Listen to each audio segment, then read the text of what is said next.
Hello friends.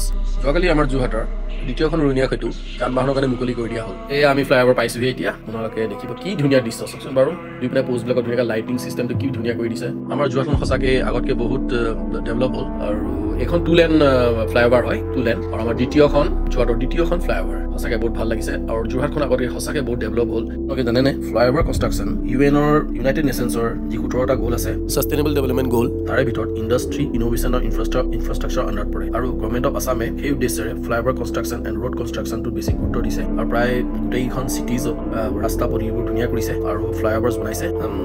সেই উদ্দেশ্যেৰে government of Assam আৰু গভৰ্ণমেণ্ট অফ ইণ্ডিয়াই আৰু বিভিন্ন ষ্টেটছে এই গ'লকেইটা ফুলফিল কৰিবলৈ চেষ্টা কৰিছে আৰু সেই ক্ষেত্ৰত গভৰ্ণমেণ্ট অফ আছামো বহুতখিনি আগবাঢ়িছে আৰু আমি দেখিছোঁ যোৰহাটতে এতিয়ালৈকে 2খন ইনফ্ৰাষ্ট্ৰাকচাৰ আৰু যোনটো ৰোড কনষ্ট্ৰাকশ্যন আৰু flyover sustainable transport system improving road safety accessible এই গোটেইকেইটা বস্তু আহি যায় ইয়াৰ আণ্ডাৰতে যিকেইটা বহুত দৰকাৰ মানে এখন ষ্টিক বা এখন ষ্টেট ডেভেলপ হ'বৰ কাৰণে। চ' বাই 2030 এই ছাষ্টেইনেবল ডেভেলপমেণ্টকেইটা যিমান পাৰে গভৰ্ণমেণ্ট অফ ইণ্ডিয়াই যিমানটো পাৰে ফুলফিল কৰিবলৈ চেষ্টা কৰিছে তাৰে ইণ্ডাষ্ট্ৰী ইনোভেশ্যন এণ্ড ইনফ্ৰাষ্ট্ৰাকচাৰ যোনটো 9 নম্বৰ গ'ল হয় সেইটো ষ্টেট গভৰ্ণমেণ্টে ধুনীয়াকৈ ইয়াৰ ওপৰত কাম কৰি গৈ আছে।